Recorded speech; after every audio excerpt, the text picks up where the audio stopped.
बिस्मिल्लाहिर्रहमानिर्रहीम अस्सलामु अलैकुम रहमतुल्लाह। इसराइल की जानिब से बार बार ये बात कही जा रही है, उनकी जानिब से ये वार्निंग दी जा रही है, ख़बरदार किया जा रहा है कि हम किसी वक्त भी ईरान के ऊपर हमला करेंगे। दो किस्म के हमले हो सकते हैं। बड़ा अहम तरीन मामला ये इस वक्त जो ईरान इसराइल के दरमियान जंग हो रही है, इसमें अब तमाम की तमाम तवज्जो दुनिया की इस तरफ आ चुकी है। इसराइल बार बार ये क्लेम कर रहा है, दावा कर रहा है कि दो चीज़ें होंगी। उनमें से पहली चीज़ ये कि हमने जिस तरह से ईरान की मिलिट्री लीडरशिप ऊपर से उड़ा दी है, उनका ख़ात्मा कर दिया है, बिल्कुल उसी तरीके से हमने इनकी जो सिविल लीडरशिप है उसका ख़ात्मा करना है। अब इसके लिए दो तरीके इस्तेमाल किया जाएंगे।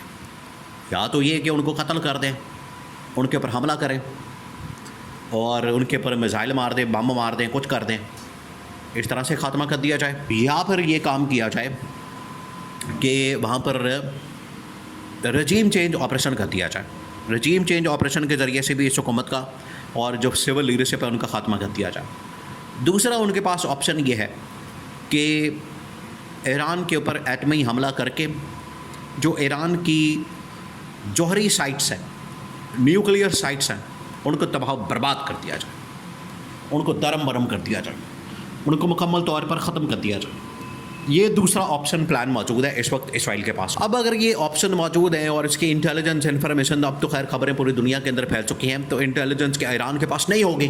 बिल्कुल है, बिल्कुल वो बैठे हैं, इंतज़ार कर रहे हैं। अगर उनके पास ये इंटेलिजेंस है तो फिर वो क्या करेंगे? ये भी बहुत बड़ा सवाल है। अब आप इमेजिन करें कि अगर ईरान के जौहरी प्रोग्राम के ऊपर हमला होता है तो क्या ईरान खामोशी से तमाशा देखेगा? नहीं, ईरान पर हमला कर देगा इसराइल के ऊपर। वो फिर एटमी हमला कर देगा। अगर आज इसके बारे में बात हो रही है, वीडियोस, एनिमेशन, और अब बाकायदा इस तरह की हथियार, बम और इस तरह के मिसाइल दिखाए जा रहे हैं कि अमेरिका किस किस्म के हथियार इस्तेमाल करके, बम इस्तेमाल करके, असला वगैरह इस्तेमाल करके ईरान के ऊपर हमला कर सकता है और जो इनके न्यूक्लियर प्रोग्राम हैं उनको टारगेट कर सकता है, लॉक कर सकता है, उनको निशाना बना सकता है, वहाँ पर जाके ये हमला कर सकता है। तो ये पॉसिबिलिटी है। ये अगर इस तरह का हमला होता है तो फिर उसके नतीजे में ही होगा ये कि मुकम्मल तौर पर ईरान फिर हमला करके इसराइल को भी ख़त्म कर देगा। अब जो इसराइली वज़ीर-ए-आज़म नेतन्याहू है, दो लोगों से मदद की अपील कर रहा है। दो लोगों से।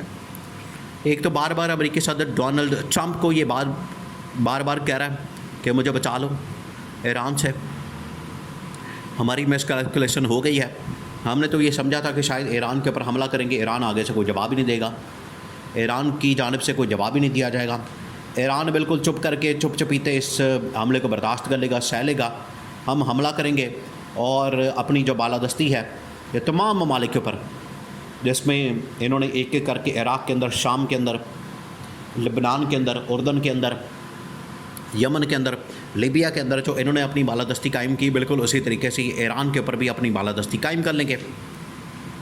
लेकिन अब ये मामला तो उल्टा पड़ गया।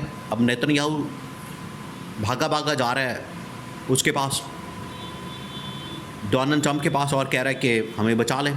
दूसरा, मोहम्मद बिन सलमान से भी अप्रोच किया गया कि मोहम्मद बिन सलमान ईरान से बात करें कि हमारे साथ किसी तरह से ईरान मुकम्मल कर ले, अपना एटमी प्रोग्राम ख़त्म कर दे तो हम हमले बंद कर देंगे।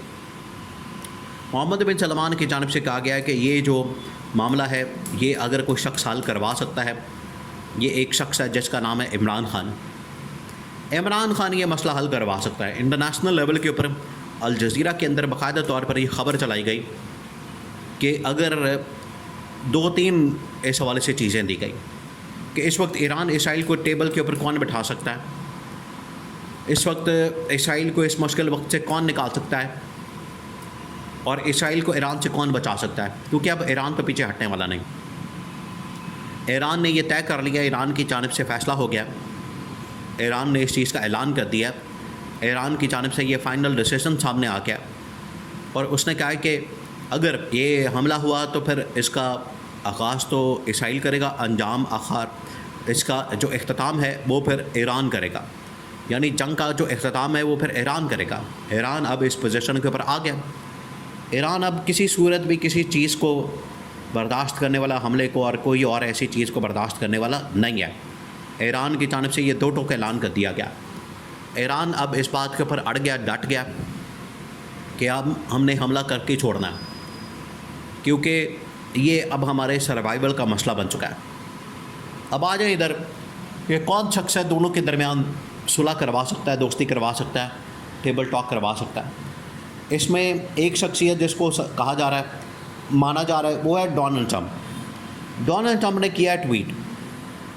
उस ट्वीट के अंदर उसने कहा है कि अब ये बदमाशी असल में, ये जो दहशतगर्दी और बदमाशी होती है अमेरिका की जानिब से, इसराइल की जानिब से, बरतानवी ताकतों की जानिब से, या इस मगरबी ताकतें या यूरोपियन ताकतों की जानिब से, ये उसी बदमाशी के ऊपर उतर आए हैं कि अगर हमने ये फ़ैसला कर लिया तो हम फिर ईरान के ऊपर हमला करेंगे, वरना ईरान हमारी कंडीशंस के मुताबिक डील करे।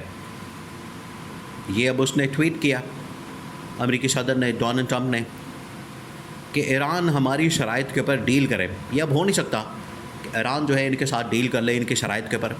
आखिरकार ईरान ने भी हमला करना है। ईरान के पास भी अपनी आवाम है, लोग, एक कौम है, पूरी एक रियासत है। ये कोई खाला जी का वाड़ा नहीं, मासी वेड़ा नहीं कि ईरान को आप दबा लें या किसी मुल्क को आप दबा लें, वो घुटने टेक दे, या आप समझें कि उसको भी शाम, इराक़, लेबनान, उर्दन बना दें। ईरान तो अड़ गया। अब इसराइली सदर बुरी तरह फंस गया। कभी वो मुल्क से भाग जाता है, कभी वो उर्दन चले जाता है, यूनान चले जाता है, ग्रीस चले जाता है, कभी वो साइप्रस चले जाता है, कभी किसी यूरोपियन मुल्क चले जाता है, कभी अमेरिका भागने की तैयारी करता है। अब ईरानी हमले के बारे में सुनकर जो इसराइली वज़ीर-ए-आज़म है वो बेचारा अब छुपता फिर रहा है, माफ़ियाँ मांग रहा है, दौड़ें लगा रहा है और किसी तरह से कोशिश कर रहा है कि मुझे ईरान से बचा लिया जाए। अब ईरान से कोई नहीं बचा सकता। ईरान ने अब घेर लिया, इनको फंसा लिया। ईरान अब किसी सूरत नहीं छोड़ेगा इनको।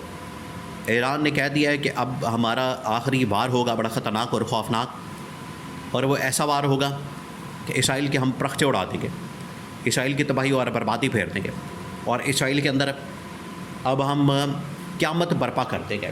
उन्होंने फिर करके दिखा दिया। अब ये अपनी खैर मना, अब इन्होंने पंगा तो ले लिया, जंग छेड़ दी है, अब इसका इख्तिताम ईरान ही करेगा।